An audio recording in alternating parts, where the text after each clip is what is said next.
तो इस वीडियो में हम बात करने वाले हैं केदारनाथ यात्रा के बारे में कि आप केदारनाथ कैसे प्लानिंग कर सकते हो, कहाँ से जाए, कैसे जाए, टोटल खर्चा कितना रहेगा आपका, खाना पीना रहना, और मेनली एफोर्डेबल वे कौन सा है आपका केदारनाथ जाने के लिए, क्योंकि मेनली प्रॉब्लम खर्चे का रहता है। तो कम से कम खर्चे में केदारनाथ आप कैसे जा सकते हो।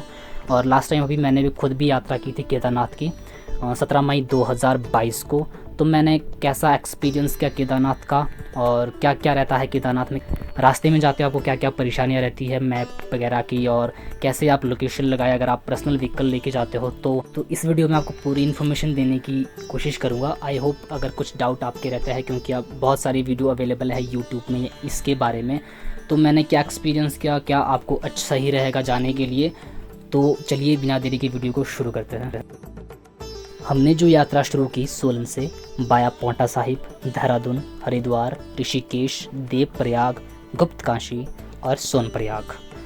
क्योंकि आपका सोनप्रयाग तक ही पर्सनल व्हीकल जाता है, वहाँ आपको पार्क करना पड़ता है और आपका जो गाड़ी का है 100 रुपये आपका चार्ज जाता है पार्किंग का 24 घंटे के लिए। और बड़ा व्हीकल आपका है ट्रैवलर और बसेस, उसका आपका 150 या 200 के बीच आपका चार्ज जाता है और 50 रुपये आपका 2 व्हीलर का चार्ज किया जाता है। तो अब बात करते हैं कि आप केदारनाथ तक कैसे कैसे पहुंच सकते हो। तो पहले बात करते हैं बस की।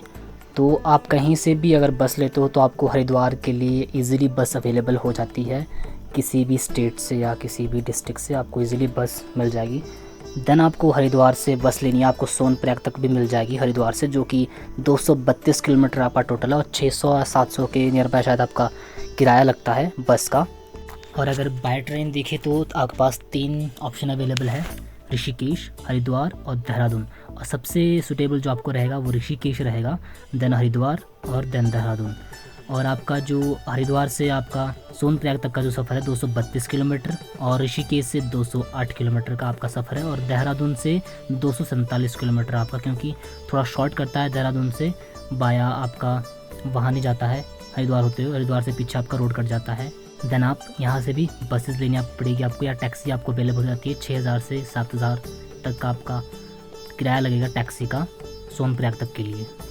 और अगर बात करें बाय एयर एरोप्लेन की, तो बाय एयर आपके पास सिर्फ एक ही एयरपोर्ट अवेलेबल है, देहरादून वाला, और देहरादून से आपको फिर बस या टैक्सी लेनी पड़ेगी, जो कि 247 किलोमीटर आपका दूर है सोनप्रयाग। और अगर आप खर्चे की बात करें तो मेरे ख्याल से अगर पर्सनल व्हीकल आप ले जाते हो तो आपका कम खर्चा आता है।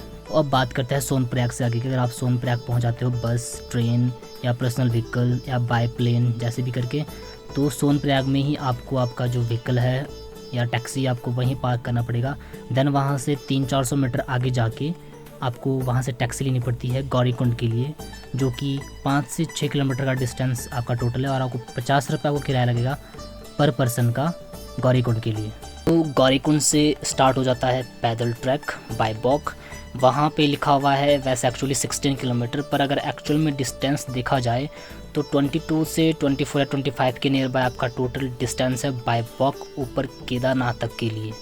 तो अब बात करते हैं गौरीकुंड से केदारनाथ तक के लिए। वैसे आप देखा जाए तो आपके लिए पोर्टर अवेलेबल है, पालकी अवेलेबल है, खच्चर अवेलेबल है। तो अगर वहाँ का किराया देखा जाए खच्चर का तो आपका 5000-7000 के नियर बाय आपका रहता है 50 kg का, और उसके बाद अकॉर्डिंग टू वेट आपको वहाँ पे पे करना पड़ता है। पालकी अगर आप 4 वाई देखो तो उसका आपका 12 से 16000 या 20000 तक भी लेते हैं वो, और पोर्टर आपका अकॉर्डिंग टू वेट ही लेता है 5000, 6000, 7000। अगर आप हेलीकॉप्टर में जाना चाहते हो केदारनाथ के लिए तो आपके पास 3 ऑप्शन है, फाटा से या सिरसी से या गुप्तकाशी से। तो उसके लिए मैंने आपको प्राइस लिस्ट यहाँ की है, जो कि 2022 के नए प्राइस है हेलीकॉप्टर्स के। तो असली यात्रा शुरू होती है गौरीकुंड से केदारनाथ के लिए पैदल। जब आप पैदल यात्रा शुरू करते हो तो बहुत ही अच्छा रास्ता है, खुला रास्ता है, थोड़ा खच्चर की वजह से दिक्कत आता है आपको चलने से। बाकी medical relief point, first aid kit, आपका वॉशरूम वगैरह हर डिस्टेंस में अवेलेबल है वहाँ पे, उसका कोई इशू नहीं है। और खाने के लिए आपको कुछ डिस्टेंस में आपको चीज़ें मिल जाती है ऊपर तक केदारनाथ तक, जिसमें आपका 20 रुपीज़ का चाय, 50 से 80 के नियर बाय आपका पराठा और मैगी आपको मिल जाती है, और 20-40 का आपको फ्रूट चाट भी वहाँ पे अवेलेबल हो जाता है। तो जो 50% रास्ता आपका रामबाड़ा तक आपका हो जाता है। उसके बाद आपका नेक्स्ट जो स्टेशन आता है जहाँ पे आप कैंपिंग भी कर सकते हो, बेस कैंप, वहाँ पे आपको रहने के लिए अवेलेबल हो जाता है। वहाँ पे कैंप लगा देते हैं जिसमें आपको 400 रुपये देना पड़ता है पर पर्सन का नाइट के लिए। आपको कैंप एक टेंट मिल जाएगा, उसमें आपको 3 पर्सन या 4 पर्सन हो सकता है, लेकिन हर बंदे से 400 रुपये ले जाएगा, जिसमें उनको एक स्लीपिंग बैग या आपको कंबल या रजाई अवेलेबल हो जाएगी। 1.5 किलोमीटर पीछे आपका बेस कैंप है श्री केदारनाथ से। अगर मैं अपने यात्रा की बात करूँ तो हमने गौरीकुंड से 2 बजे यात्रा शुरू की थी और हम 11 बजे केदारनाथ पहुँचे थे। हम कंटिन्यू चले रहे थे और हमने केदारनाथ से 500 मीटर पीछे हमने अपना टेंट लगवाया था, क्योंकि बेस कैंप में वो अपना पर्सनल टेंट नहीं लगाने देते हैं। पर अगर आप अपना पर्सनल टेंट वगैरह ले जाते हो और पर्सनल व्हीकल ले जाते हो तो आप बीच में कहीं भी टेंट लगा सकते हो। बेस कैंप के अलावा केदारनाथ के आपके मंदिर के पास भी आपको टेंट ईजिली लगाने देते, कोई नहीं बोलता। बस आपको एक बात का ध्यान रखना है, खाना पकाने के लिए आपको जो सिलेंडर गैस आता है उसका मैं लिंक दे दूँगा। 700 से 800 के नियर बाय आपको दोनों मिल जाती है, गैस भी और वो छोटा सा सिलेंडर भी, जिससे आप खाना पका सकते हो। क्योंकि लकड़ी अवेलेबल नहीं है केदारनाथ में, हमारे से मिस्टेक हुई थी, बाकी हमारा खर्चा बहुत कम आया था। तो हम रात को 11 बजे पहुंच के हमने केदारनाथ में टेंट लगवा दिया था और सुबह हम 5 बजे उठे और हम लाइन में खड़े हो गए दर्शन के लिए, क्योंकि सुबह 5 बजे आपका मंदिर खुल जाता है। देन केदारनाथ बाबा के दर्शन के बाद सामने एक मंदिर है बाबा भैरवनाथ का। कहा जाता है कि अगर आप केदारनाथ जाते हो तो आपको वहाँ जाना ज़रूरी है। 500 मीटर सामने मंदिर दिख जाता है, तभी आपकी यात्रा सफल मानी जाती है। केदारनाथ जी का जो मंदिर है उसकी बैक साइड में ही अमृत कुंड है, जहाँ पे आप अमृत का जो जल है, अमृत कुंड का जो जल ले सकते हो। उस जल की खासियत यह है कि जो रात को केदार बाबा जी की जो गुप्त पूजा होती है उससे जो पानी आता है उस कुंड में इकट्ठा हो जाता है और उसको अमृत कुंड कहते हैं। तो आप अमृत कुंड का पानी भी ज़रूर ले आए। तो अगर बात करें हमारे खर्चे की तो हमारा 4-4 हज़ार खर्चा आया था 5 बंदों का।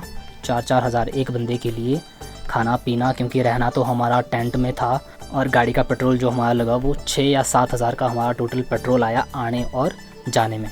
और हम रात को कहाँ कहाँ रुके, कहाँ कहाँ हमने कैंपिंग की, उसकी मैं डिटेल वीडियो मैं डाल चुका हूँ यूट्यूब में पहले से ही। तो मैं उन वीडियोस के जो हमने एपिसोड बनाए हैं उसका मैं लिंक डाल दूँगा डिस्क्रिप्शन में, आप पूरी डिटेल में देख सकते हो हम कैसे कैसे केदारनाथ पहुँचे। क्योंकि मुझे नहीं लगा हमें ज़्यादा खर्चा आया, क्योंकि मैंने पूरा कैलकुलेट करके देखा तो हमारा ज़्यादा खर्चा नहीं हुआ केदारनाथ यात्रा में। तो अगर आप सच में यात्रा का फल पाना चाहते हो तो मैं आपको बताना चाहूँगा कि आप पैदल ही यात्रा करें। आप लुढ़क लुढ़क के जैसे मर्जी करके आप चाहे रात तक पहुँचते हैं, पर आपके लिए पैदल सही रहेगा। क्योंकि अगर आप अपने पैरों पर चलकर जाओगे तभी आपको यात्रा का फल मिलेगा। पैदल यात्रा करते चलो और जय श्री केदार का नाम लेते लेते चलते रहो, आपको कम कष्ट होगा और पहुँच जाओगे आप केदार बाबा के धाम। क्योंकि भोलेनाथ ज़्यादा कष्ट नहीं देते अपने भक्तों को। जय श्री केदार।